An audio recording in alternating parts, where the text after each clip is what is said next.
Hello friends, आप सबका हार्दिक स्वागत है आपके अपने यूट्यूब चैनल टॉक्स पे। मेरा नाम गिरिराज माहेश्वरी, आप सभी का होस्ट और दोस्त। आज हम बात करने वाले हैं सिर्फ बैक्टीरिया के बारे में जो साइबेरियन की पहाड़ियों पर मिला है, साइबेरियन हिल्स माउंटेन्स पर मिला है। ज़्यादातर जो बैक्टीरियाज होते हैं वो साइबेरियन या रशियन या मंगोलिया तरफ रीजन में ही मिलते हैं, क्योंकि वहाँ बहुत ज़्यादा ठंडक है, वहाँ माउंटेन्स पे बहुत ज़्यादा बर्फ़ है, माइनस में उनका टेम्परेचर होता है। जो वो बैक्टीरियाज और जो वायरस होते हैं वो बहुत ही ज़्यादा माइनस टेम्परेचर के अंदर बहुत ही कोल्ड रिजर्व में अंदर प्रिजर्व हो जाते हैं, वहाँ पे वो लेवल सिक्योर हो जाते हैं। आज हम बात करने वाले एक ऐसे ही बैक्टीरिया के बारे में। वो साइबेरियन की पहाड़ियों पे एक मॉस्को स्टेट यूनिवर्सिटी का जो प्रोफेसर कह सकते हो, साइंटिस्ट कह सकते हो, क्रियोनोलॉजी डिपार्टमेंट के हेड, जियो क्रियोनोलॉजी डिपार्टमेंट के हेड है।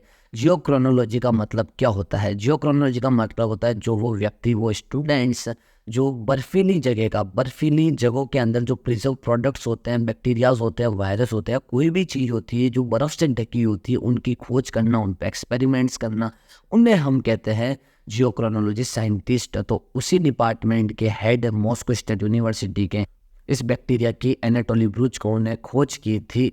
और जब उस बैक्टीरिया को उन्होंने ढूंढा, उसे मॉस्को स्टेट यूनिवर्सिटी के लैब में लेके आए और उसके ऊपर एक्सपेरिमेंट्स करना शुरू करा, तब ये लोग बहुत ही ज़्यादा कंफ्यूज थे कि ये 35 लाख साल से अभी तक अलाइव कैसे है। 35 लाख साल में उससे पहले भी अलाइव हुआ होगा, मतलब उनकी साइंटिफिक रिपोर्ट्स के थ्रू वो सिर्फ और सिर्फ 35 लाख साल पुराना था। तब इन्होंने इसको और ज़्यादा इवॉल्व करा, उसके बहुत ज़्यादा उसके ऊपर ढूंढना शुरू करा, उसके ऊपर एक्सपेरिमेंट शुरू करे।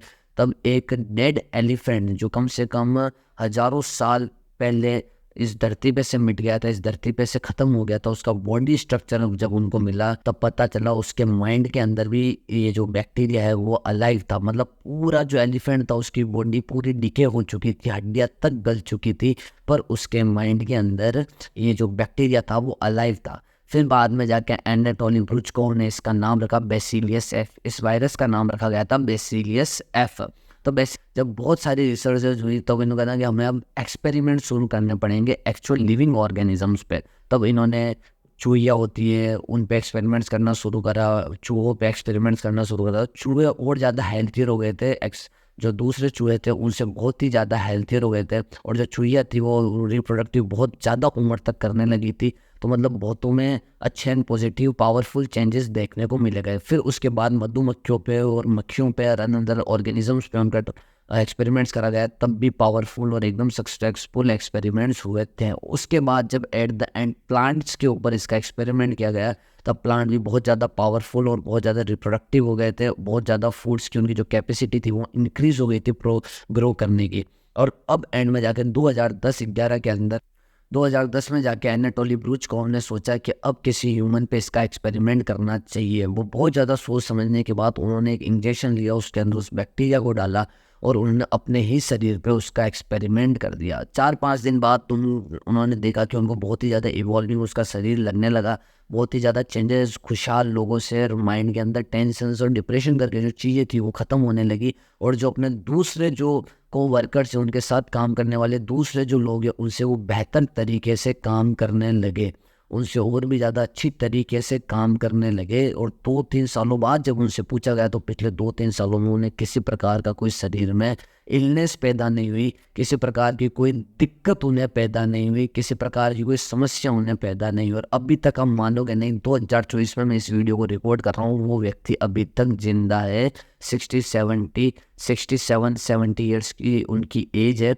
और आप सोच सकते हो, सोचो ये वायरस कितना पावरफुल हो सकता है। बहुत ज़्यादा रिसर्च करी तो याकसूत रीजन के लोगों की जो उम्र है, उनकी जो बॉडी कैपेसिटी है, उनके काम करने का जो तरीका है, वो दूसरे जो डेवलप्ड एरियाज़ है और उस रीजन के अलावा दूसरे रीजन के लोगों से ज़्यादा बेहतर है। वो ज़्यादा वो लोग जीते हैं, ज़्यादा सर्वाइव वो लोग याकसूत रीजन के लोग करते हैं। उनकी बॉडी के अंदर भी ये bacteria via the water, plants, foods के थ्रू उनके शरीर में चल जाता होगा। उनकी बॉडी अपन जैसे लोग और नॉर्मली रेजिडेंट लोगों से ज़्यादा पावरफुल, नेटिजन्स से ज़्यादा पावरफुल होती गई। अब हम अनसक्सेसफुल हुए हैं ये पता करने के अंदर कि ये काम किस तरीके से करता है। मतलब इसको शरीर में आप इंजेक्ट कर सकते हो, पर अच्छी तरीके से नहीं। कोई भी एक नस ले सकते हो या ब्लड वैन्स है, उन ब्लड्स वैन के अंदर आप कहीं पे भी आप उसे इंजेक्ट कर सकते हो। पर अगर अपन को इसका सेल स्ट्रक्चर डिकोड हो जाए, ये काम कैसे करता है, अगर हमें ये पता चलता है, ऐसी हमारे पास अभी तो कोई टेक्नोलॉजी नहीं है जो ये पता कर सकता है कि कोई बैक्टीरिया वायरस काम कैसे करता है, उसका सेल स्ट्रक्चर क्या है, वो शरीर में घुल मिल कैसे जाता है, वो किस तरीके से इवोल्व होता है शरीर के अंदर, वो हमें नहीं पता है। और ना ही हमारे पास ऐसी कोई टेक्नोलॉजी है, ऐसी मशीनरी है जो पता कर सके। एनाटोली ब्रुचकोव ने ये कहा था कि अगर इसके कोई साइड इफ़ेक्ट्स होते हैं तो हमारे पास इतनी टेक्नोलॉजी और इतना मेडिकेशन है कि हम उस साइड इफ़ेक्ट्स को रोक सकते हैं, पर हमारे पास अभी तक ये टेक्नोलॉजी नहीं है कि हम उसके सेल स्ट्रक्चर को डिकोड कर सके। ये बोला जाता है कि बेसिलियस एफ के सेल स्ट्रक्चर को अगर डिकोड कर लिया जाए तो इंसान हजारों सालों तक भी जिंदा रह सकता है। इसके लिए ये अमृत का काम करेगा। अगर ये सही तरीके से इंसान की बॉडी में घुल जाए, मिल जाए, तो जब तक वो सेल अलाइव है तब तक वो उसकी बॉडी भी अलाइव रहेगी। वो एक सेल है, वो मेन फंक्शनिंग के तौर पे काम करेगा। तो सोचिए 35 लाख साल से वो एक बैक्टीरिया जिंदा है, तो इंसान कितने सालों तक जिंदा रह सकता है। 35 लाख साल के बाद भी उस बैक्टीरिया का सेवन खुद साइंटिस्ट एनाटोली ब्रुचकोव ने किया था। तो आप सोचिए 70 ईयर्स के वो अब हो चुके हैं और उनको अभी तक कोई भी बीमारी नहीं हुई है, उनको अभी तक शरीर में किसी प्रकार का कोई दर्द नहीं हुआ है, अभी तक उनको किसी प्रकार का कोई जुकाम नहीं हुआ है, या किसी और प्रकार की बीमारी तक उन्हें नहीं हुई है।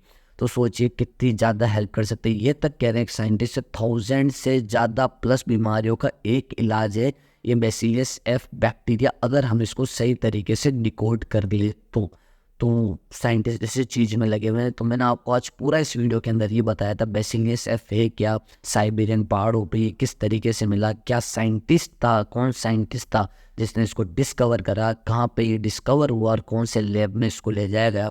पूरी वीडियो के माध्यम से मैंने आपको बताने की कोशिश करी है इन्फॉर्मेशन। अगर आप सभी को ये वीडियो अच्छी लगे तो ज़्यादा से ज़्यादा आप इस वीडियो को शेयर करिएगा, चैनल को सब्सक्राइब करिएगा और वीडियो को लाइक कीजिएगा। आप सभी का दोस्त होस्ट गिरिराज माहेश्वरी। जय हिंद, जय जवान, जय किसान। आपसे मिलते हैं फिर एक अगली वीडियो के अंदर।